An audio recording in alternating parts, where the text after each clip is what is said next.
Chapter 1121. Fortunately, the two children next door were still young. The eldest sister, Elaine, was 7 years old, while the youngest brother, Dominic, was only 4.5. They were particularly well behaved and wouldn't cause any trouble. Zyla, what is this? Elaine had never seen a drone before, and she was curious about it. This is a drone, and it can take panoramic shots. We can see very far away through it too. Zyla squatted on the ground and taught her how to control it. Come, I'll teach you how to control it. Elaine nodded obediently as she watched Zyla control the drone diligently. After Zyla had taught Elaine how to control the drone, she gave the control panel to her. Come, give it a try. Elaine looked at her and took the control panel carefully. A smile broke across Zyla's face when she saw Elaine carefully control the drone as she had taught her. Suddenly, her phone rang. It was a call from her father. She walked to the side and answered the call. Dad? Where are you? Asked Mr. Mayweather. Zyla replied simply, I'm on a business trip. Business trip? Okay, let me ask you a question. Are you dating Yorick? What? No, I'm not dating Yorick. You still don't want to tell me the truth? Both of you were captured by a paparazzo together last night. The internet, the magazines, and the newspapers are filled with news about you and Yorick. Some of the reporters even have come to me. Zyla was stunned. She did not expect someone to capture both her and Yorick in a photo the previous night. She tried to calm herself down and took a deep breath. Dad, Zyla, is he threatening you? Mr. Mayweather asked before Zyla could say anything, stunning Zyla. She hastily pitched her voice low and replied, How did you know, Dad? I knew it. Mr. Mayweather was both upset and disappointed. How dare that brat to threaten my daughter?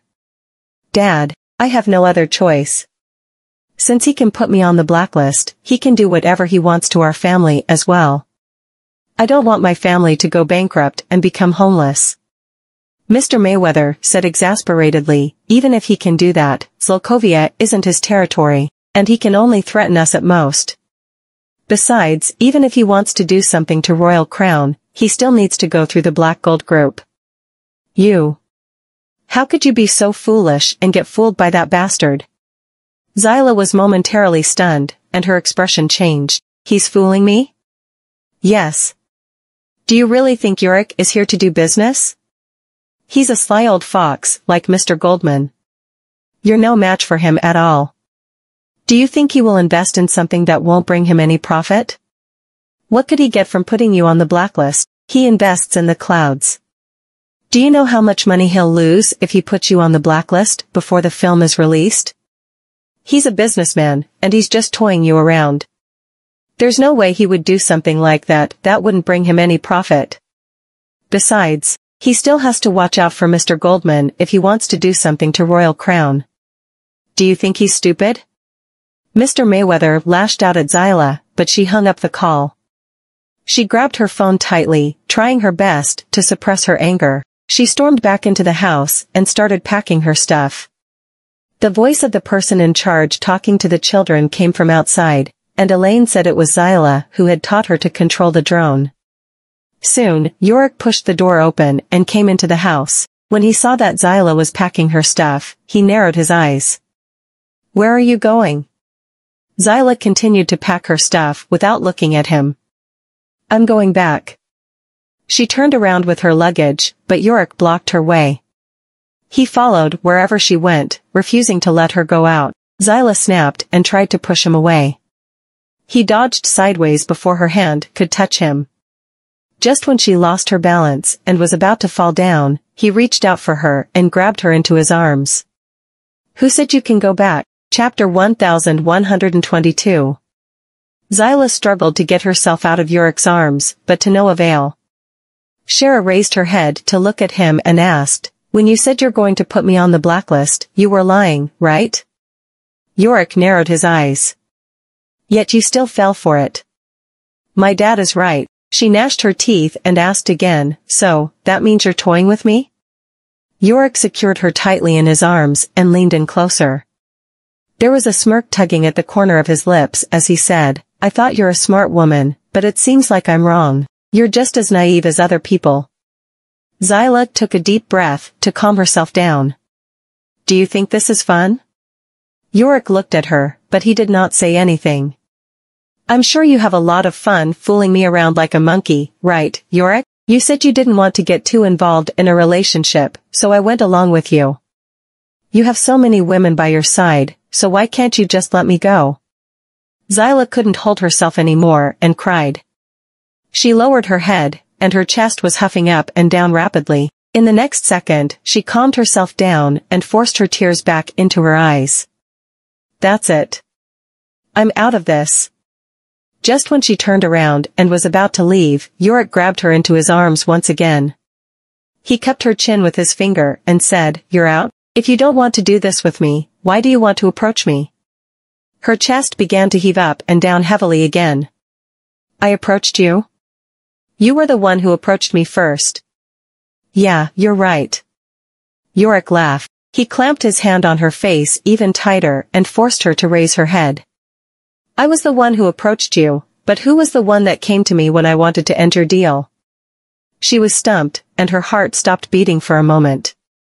Yorick leaned closer, tickling her face with his hot breath. "You were the one who came and talked to me when I decided to end our deal. Zyla, I've given you a chance to get out of this, but you were the one who threw the chance away." She froze in his arms, and it took her a while before she parted her lips and mumbled, "I just wanted to get an explanation for what? Do you think I don't know what you want? You want to do this to me as well, aren't you?" Yorick smiled coldly. "If not, why didn't you say no when I was sleeping with you? Are you sure you don't have a thing for?" Zyla gave him a huge slap across his face, causing his head to turn sideways and a red welt to appear on his cheek. She expressionlessly picked up her suitcase and walked out of the house. Yorick ran his finger over the burning hot red welt on his cheek, his expression turning grim with every passing second. Zyla did not see Yorick again for 10 days after returning to Basberg from the Persian Gulf. She changed her phone number and postponed various advertising endorsements and variety show invitations. She even withdrew from her upscale apartment. The scandals about her and Yorick on the internet were disappearing one by one, and no one would be talking about it anymore once they lost interest in it. When she was packing her stuff, Mindy called her. "Zyla, you haven't been taking any jobs for the past 10 days. You're not going to quit, right?" "Don't worry," she replied faintly. "I just want to take a long break." Mindy asked, "Where are you going then?" She was stunned for a moment before putting her phone aside and switching on the loudspeaker. As she folded her clothes, she said, "I'm going to travel." "All right. I still have other things to do. So, I'm hanging up." Zyla then hung up the call. She did not tell Mindy where she was going because she was worried that Mindy would accidentally tell other people about her whereabouts. There was someone that she did not want to see again in her life. However, the heavens played a joke on her. Zyla was taking a nap on the airplane, and by the time she woke up, she was startled when she saw Yorick was sitting next to her. Yorick was reading a magazine, and it seemed like he did not notice her. Zyla covered her face with her mask, and although she had been wearing sunglasses throughout the entire flight, she remembered that the one sitting beside her had been a rich lady. She shifted her position, leaned closer to the window, and pretended to be asleep. Chapter 1123. Yorick suddenly put a bottle of drink on the fold-out table in front of her, and she froze. She tried to glance at him but couldn't do it too obviously. Then, he took her sunglasses off all of a sudden. She took them back, put them back on, and turned her back on him with her arms wrapped around her. Yorick chuckled and extended his arms to grab her shoulder. "Are you still angry with me?" Zyla pushed his hand away, pointed at him, and said through gritted teeth, "Take your filthy hands off me. If not, I'm going to sue you for molestation." Yorick placed his hand on his forehead and looked at her. Then, he laughed. "Look around you. There are only the two of us in the business cabin. Zyla was stunned. She rose to her feet and looked around, and just like Yorick had said, there was no one in the business cabin. She was dumbfounded and dropped back in her seat. What do you mean by this? Yorick leaned closer while twirling his finger around her hair and replied, It happened that my family owns this airline. Zyla did not expect that she would send herself right into Yorick's hands. At that moment, the pilot made an announcement, saying that the flight she was on, K-7741, was about to land at the airport in Yarramore and that passengers arriving in East Winston, Rutherford, were to be transferred to the second floor of the airport for boarding. Zyla sat helplessly in her seat. If they were going to transfer at Yarramore to East Winston, did this not mean she had walked herself straight into his territory? While Zyla was distracted, Yorick landed his lips on Zyla's, stunning her. When she was about to push him away, he had already gotten up. What the hell is wrong with you, Yorick? Zyla shouted exasperatingly as she raised her hand in an attempt to slap him in the cheek. Yorick was prepared for it, so he grabbed her wrist and pulled her into his arms. His laughter erupted above her as he said, It's not a good habit for women to be so boorish. Let go of me. Zyla shouted as she struggled. She pinched and punched him, and she would have kicked him as well if she had the chance. I want to change my seat. She shot up from the seat. Suddenly, the plane started descending, causing her to fall on Yorick and her palm to land on a spot that she should not touch. She was stunned for a moment before she withdrew her hand and went back to her seat. The sensation that lingered on her palm was. Yorick leaned closer and whispered into her ear, How was it? Zyla scoffed and replied, Just average. Really? Yorick turned her head over to meet his gaze. He stared at her intently, and her gaze was filled with desire. Even if it's average, it's enough to satisfy you, isn't it? Zyla did not say anything in return. When the plane arrived at Yarramore's airport, Zyla took her suitcase and rushed to the next flight. However, she was stopped by someone in the aisle. She turned her head around to see that Yorick and his bodyguards were pacing toward her. While she was distracted, Yorick's bodyguard took her suitcase away. Zyla did not know whether she should get angry or laugh right now. She said, What a shitty approach, Mr. Hathaway. Yeah, Yorick replied. He stopped in front of her and said, So you can't go to East Winston anymore, Ms. Mayweather. Zyla went closer to him and asked expressionlessly, What do you want from me? Yorick lowered his head to look at her and said, Nothing. After that, he chuckled and ran his finger over her hair. I just want to show you around in Yarramore. You mean you want to show me how many women you have, right? Zyla pushed his hand away. I'm sorry. I'm not a man, so I'm not interested in women. Besides, if you like my suitcase so much, you can have it. I don't want it anymore. Zyla turned around, and just as she was about to leave, someone grabbed her backpack, causing her to stumble a few steps back. When she regained her balance, she turned her head around to look at him and said, Let go. Without saying anything, he approached her and grabbed her shoulders. He pushed her forward despite her struggle. When they got out of the airport gate, she refused to get into the car, but the bodyguard pushed her into the car by force. When Yorick entered the car, Zyla moved to the corner and wrapped her backpack in her arms tightly. There were her cards, Visa, and ID card in the bag, so she figured that she must not let them fall into Yorick's hands. Chapter 1124. Yorick did not force Zyla to sit closer to him. After all, she was in his car right now, and there was no way she could escape from him. Soon, they arrived in an upscale hotel owned by the Hathaway.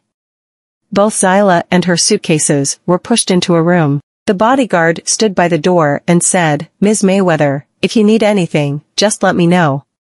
Enjoy your stay. The bodyguard then closed the door, leaving Zyla to stand frozen stiff in her room. So, he just sent me to the hotel? At the Hathaway mansion, the street, Donner Estate. Young Master Yorick, Mrs. Hathaway is waiting for you in the study room. The butler stood by the staircase and bowed slightly at Yorick. Yorick took his jacket off and handed it to the butler. He took off his watch and went upstairs to the study room. A middle-aged woman was sitting behind the table.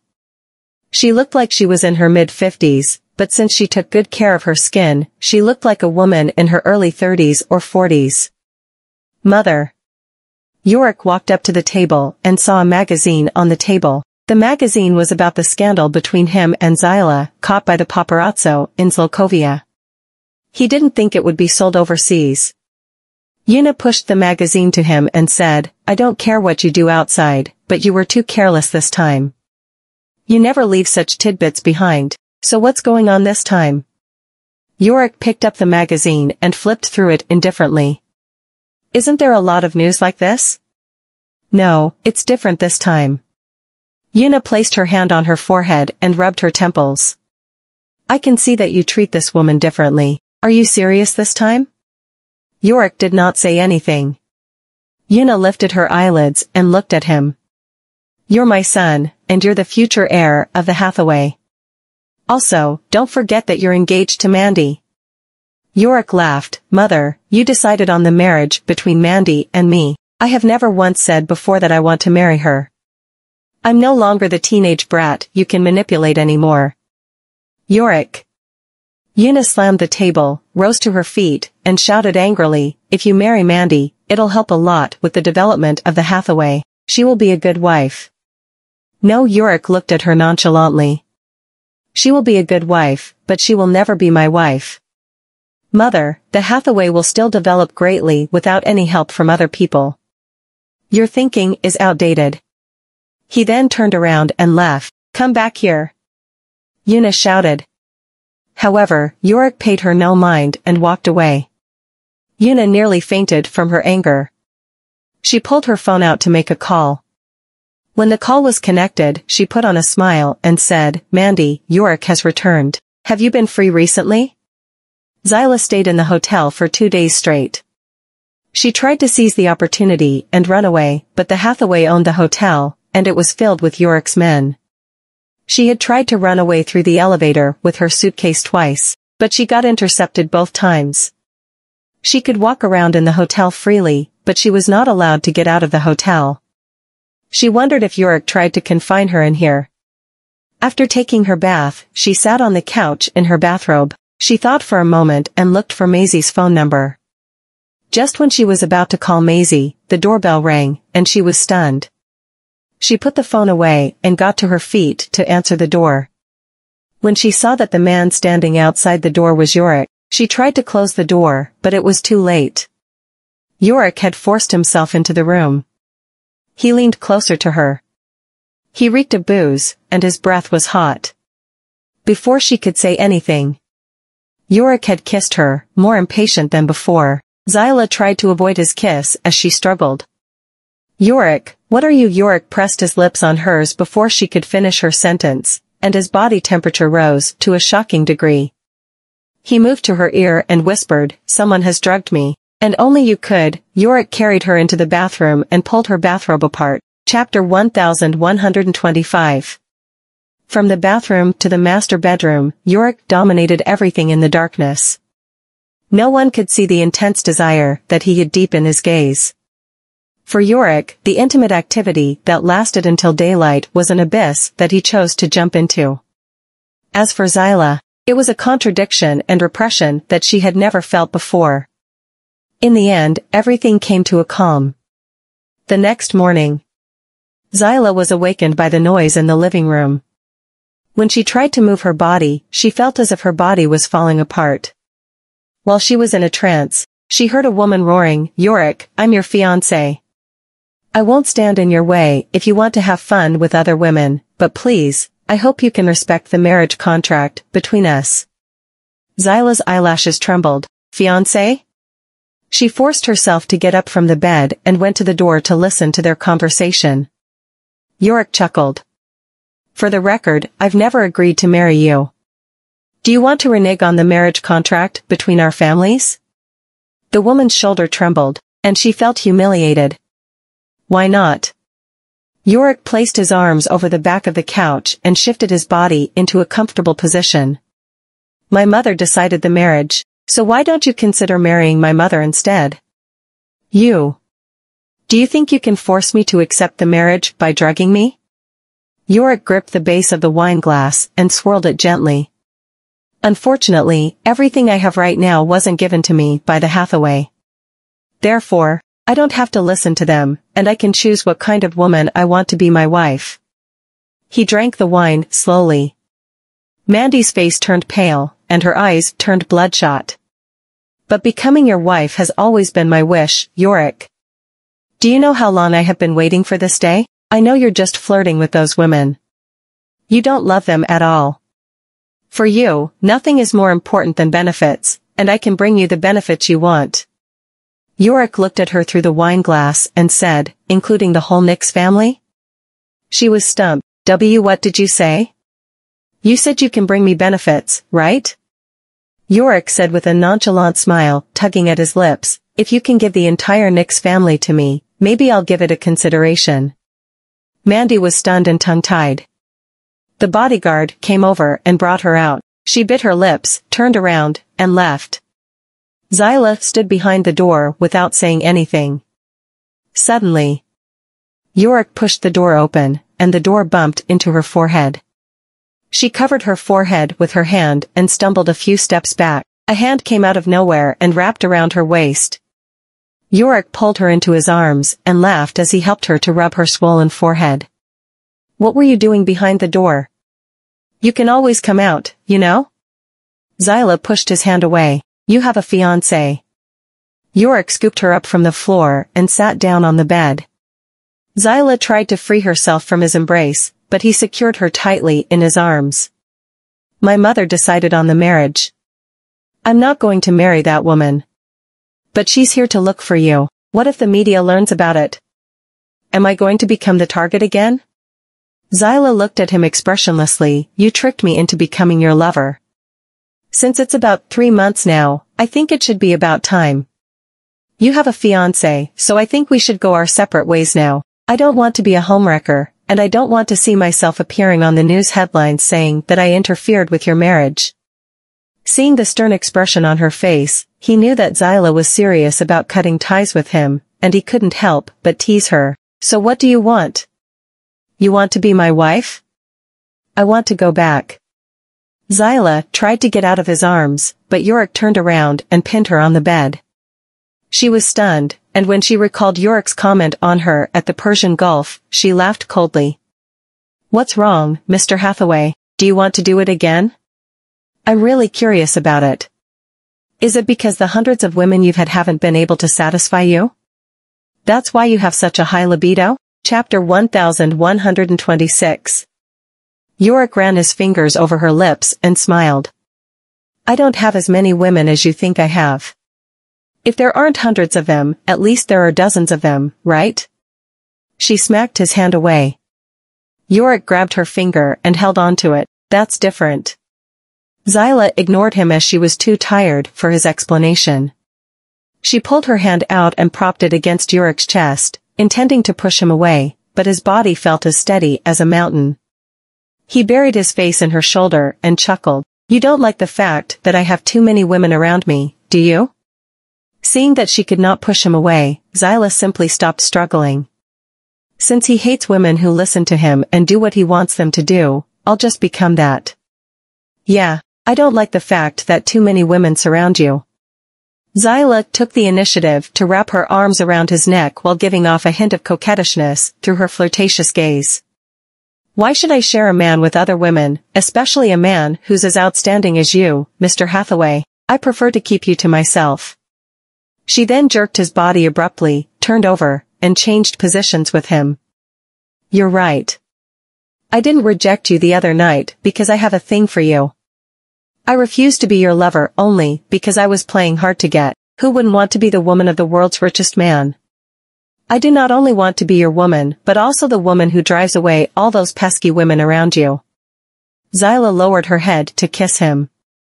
It stood to reason that he would push her away, but he did not, let alone dodge her kiss. Yorick stared fixedly at her, and a hint of curiosity beamed from the bottom of his profound eyes.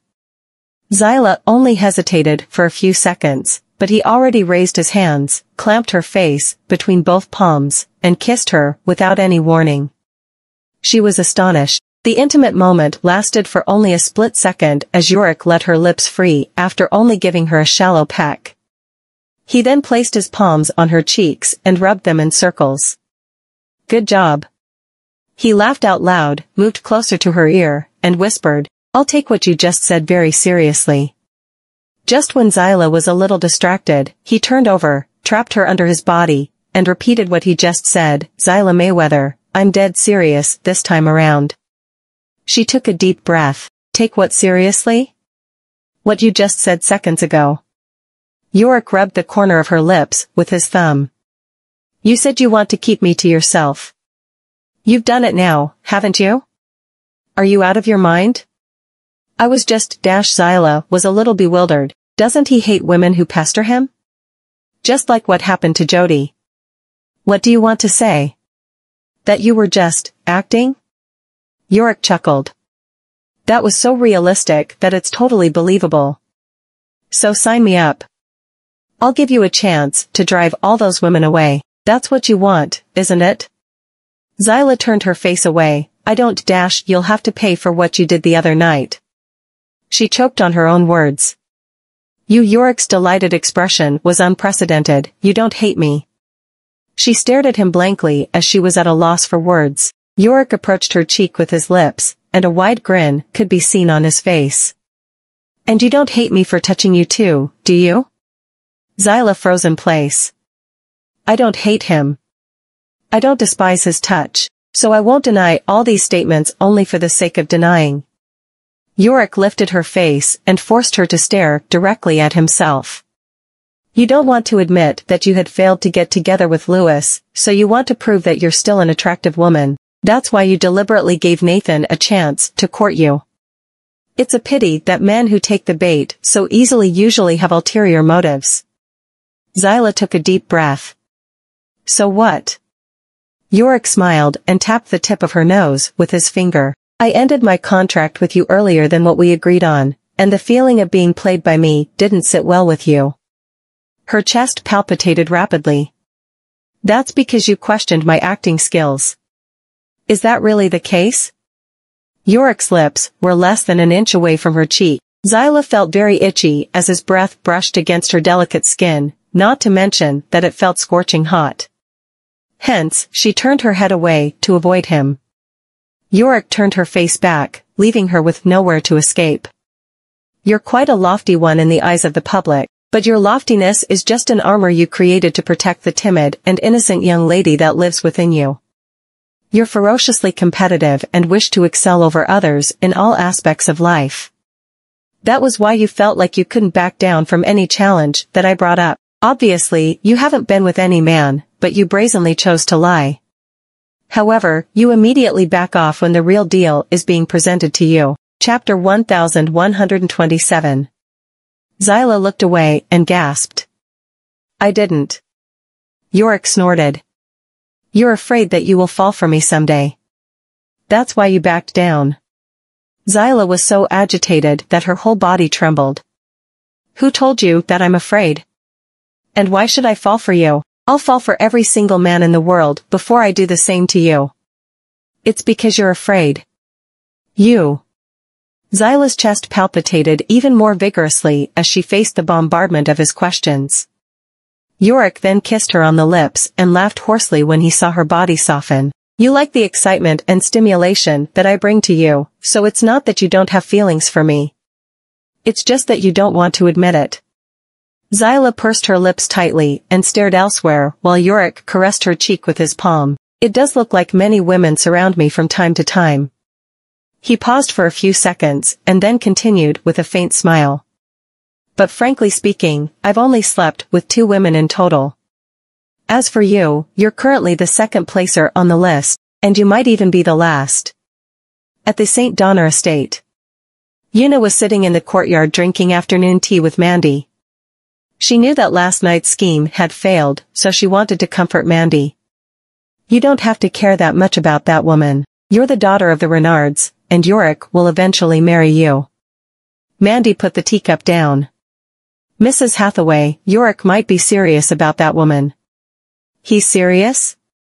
Una sneered as she placed the teacup to her lips but did not drink from it. Since that woman died years ago, he hasn't been serious about any woman. Every woman that he's been with up until today has only been a temporary passion.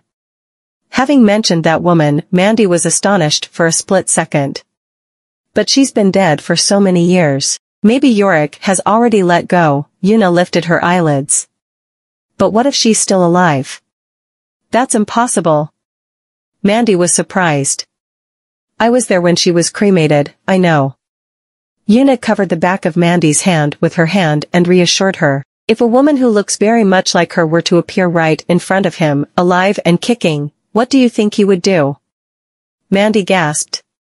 But if that's the case, even if he were to give up on that woman, he still wouldn't marry me, would he?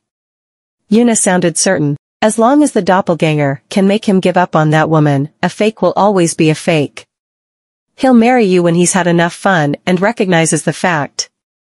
But where can we find a woman who looks exactly like Sharon Jinks? Mandy thought the idea was a bit outrageous. Una put the teacup down and clapped her hands. The woman who came out from behind Una made Mandy's expression change in shock. She even thought that the person who had been cremated back then had really come back to life. At Staslo, Soul Jewelry was featured in a weekly published fashion magazine, and so the store had already encountered its peak 1 week after its grand opening. Most of its customers were women who were quite fond of diamonds and antique jewelry, and Maisie, who had lived in Staslo for a period, recognized this. If the company wanted to get into the mainstream market, the brand's publicity must be on point.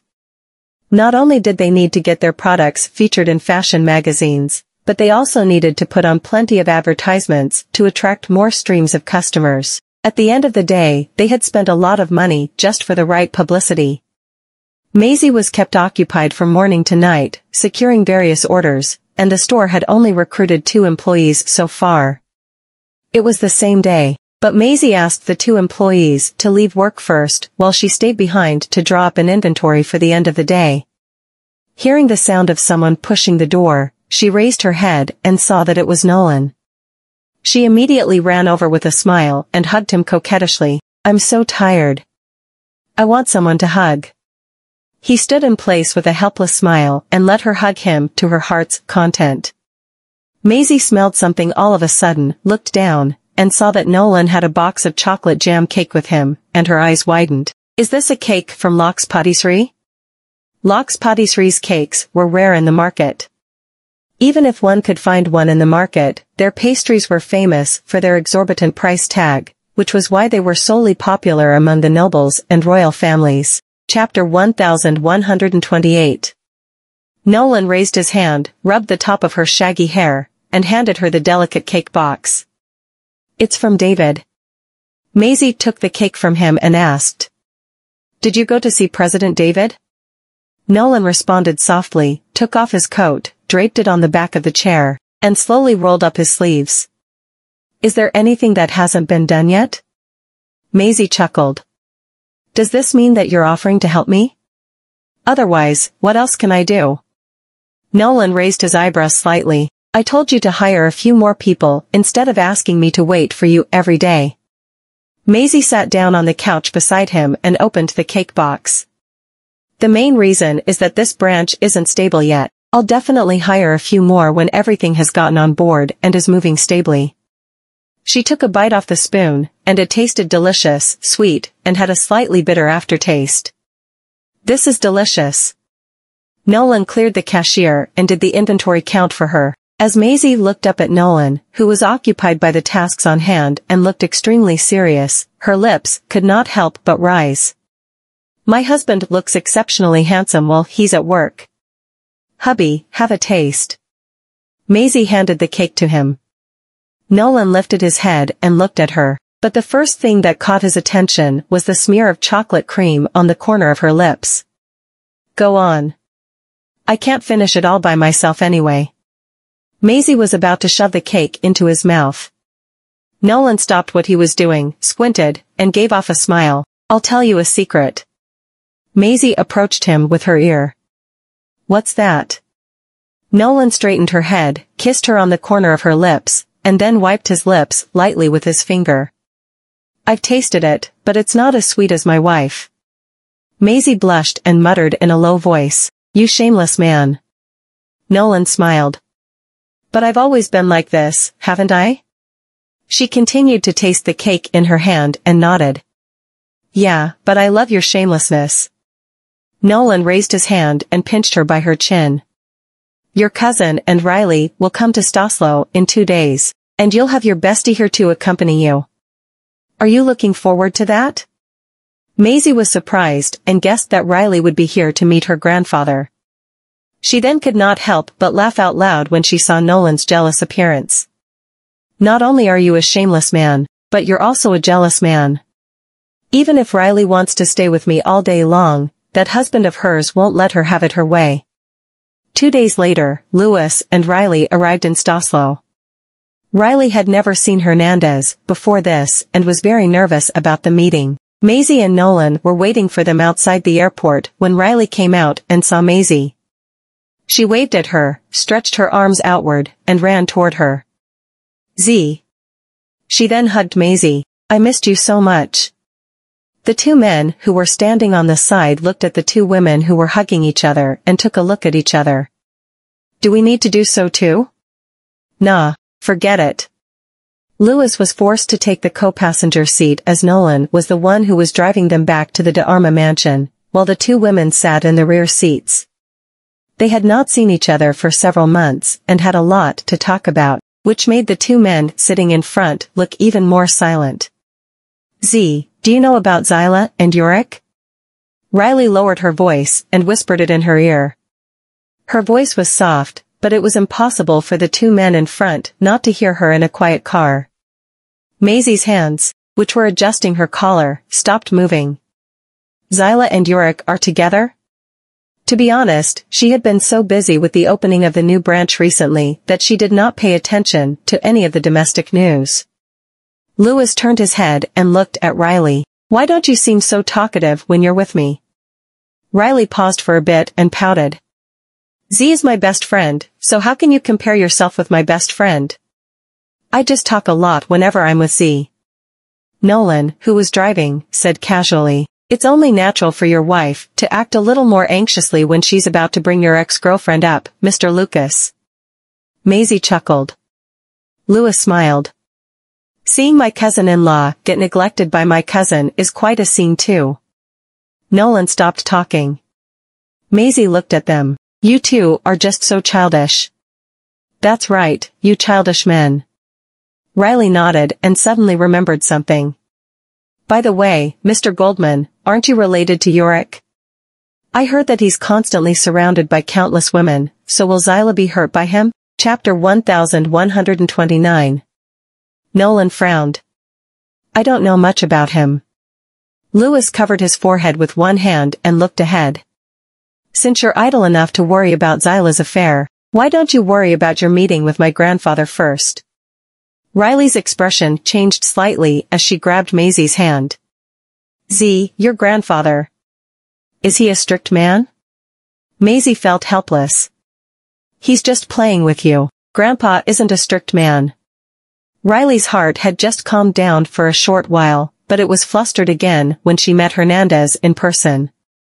Although Hernandez was in a wheelchair, his domineering aura gave others a stern and strict first impression. She stood there at a loss. "Hi, hello, grandfather, it's nice to meet you." Hernandez frowned and looked at Louis in bewilderment. "Why did you marry a wife who stutters?" Louis could not help but chuckle. Riley was even more embarrassed. She raised her head and responded seriously. "Grandfather, I'm not stuttering, I'm nervous." "Oh, you're nervous." Hernandez felt a little more relieved and put down the teacup in his hand. "There's nothing to be nervous about. I'm no tiger." Maisie could not help but laugh. "Grandpa, this is Riley's first time meeting you. So, it's inevitable for her not to feel nervous." Hernandez restrained his solemn expression and waved his hand. "Take a seat." We're all family members now, so there's no need to make everything so formal. Riley nodded and sat on the couch. When Louis was about to sit down beside her, Hernandez raised his voice abruptly. I didn't grant you permission to sit just yet. Louis raised his head. Why can't I sit? I didn't like Nolan before this, and I don't like you now, Hernandez said directly, ignoring Nolan's presence. Nolan lifted his gaze and looked at him but did not say a word. Louis frowned. You can dislike him all you like, but why would you dislike me now? I'm also your biological grandson. So what if you're my grandson? Hernandez turned his face away proudly. You didn't even tell me that you were getting married back then, and you're here asking me to show you some respect? Wow, this is injustice at its highest. I didn't even know that your death was only a facade. Louis sat down directly. Riley glanced at Hernandez. Grandfather, don't scold him anymore. Mother had scolded him as well, so I really pity him. Hernandez let off a hearty laugh. He deserves it. Louis turned and looked at Riley. Riley was very well behaved when she was facing Hernandez, but she looked extremely arrogant when she exchanged gazes with Louis. Maisie and Nolan sat and drank tea silently. Nolan was especially gleeful. It seemed that he no longer had to suffer from Hernandez's sarcastic remarks only because he was Titus' grandson as long as Louis was there. Maisie received a text message on her cell phone all of a sudden, and Nolan looked at her as she got up and walked out of the building and into the courtyard. It was a message from Zyla. She had just replied to the text message when Nolan hugged her from behind. Whose message was that? Maisie chuckled. Zyla. Nolan frowned slightly. What Riley said might be true. Yorick has brought Zyla to Yaramore. Maisie turned and looked at Nolan. Her documents have been taken away from her, and she can't even return to Zlokova now. Nolan pondered for a moment. Yorick wouldn't do so if what he wanted was only to fool around with another woman. So, are you saying that Yorick is taking his relationship with Zyla seriously this time? Maisie wondered how Zyla had provoked Yorick. I don't know much about the details, but Zyla is someone who has endorsed Soul Jewelry's products, not to mention that she also lent Riley a helping hand before this. Zyla must be aware of Nolan's relationship with Yorick since she sent me that text message. I'm the only person that she can turn to now. Yorick's reputation as a playboy is indeed well known in the circle. With his identity and status, it should be a piece of cake for him to get his hands on any kind of woman that he wants. He really doesn't need to make things so difficult for a woman or even detain her by his side. Chapter 1130. Unless he has other ulterior motives, he's really taking his relationship with Zyla very seriously this time around. Nolan stroked the ends of Maisie's hair. It just so happens that I'm going to travel to Yaramore to visit Tristan in a week. Do you want to tag along? Maisie adjusted his tie for him. Of course. Zyla helped promote Soul Jewelry's products back then and managed to boost our sales by a significant margin, so how can I not go? Nolan's eyes were filled with affection. Zyla had just finished drying her hair when her cell phone rang. She was slightly relieved when she saw that Maisie had replied to her message. She shoved the phone back under the pillow immediately upon hearing the footsteps that were coming from the other side of the door. Yorick pushed open the door, walked in, and saw her sitting in front of the dresser, smearing hair care products. He then squinted. You didn't eat your breakfast today. I'm not hungry. Zyla combed her long hair back and looked at him in the mirror. Being a celebrity, I have to stay in shape, so one less meal is equivalent to less calorie intake.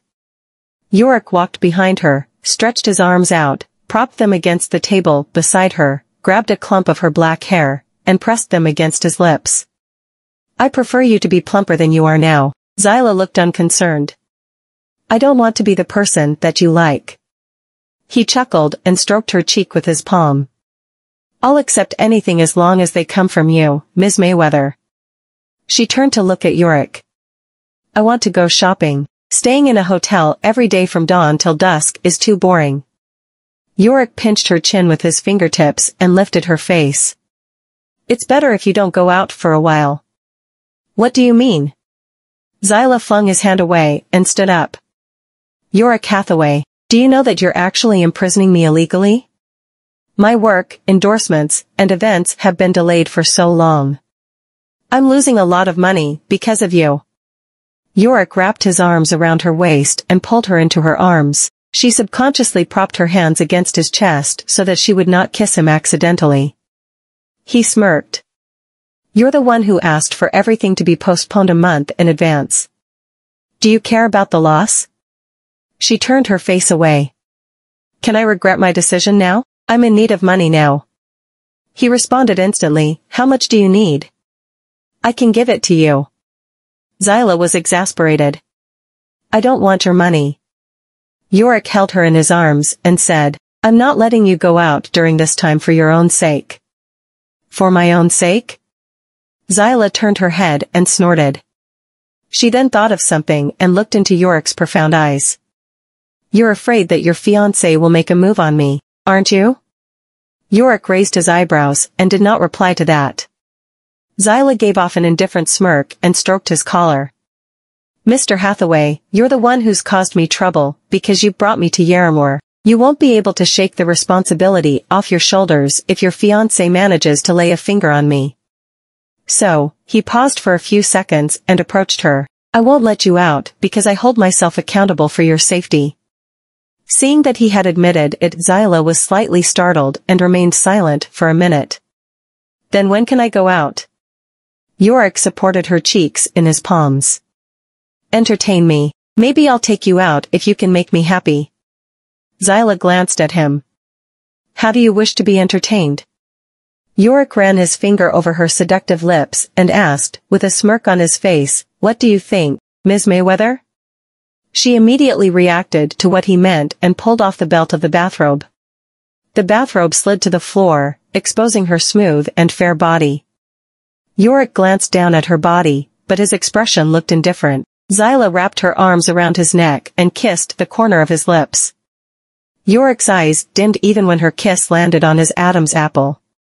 The turbulence at the bottom of his eyes surged as he pushed her onto the dressing table. Zyla was not prepared for that, and he broke her defense without any struggle.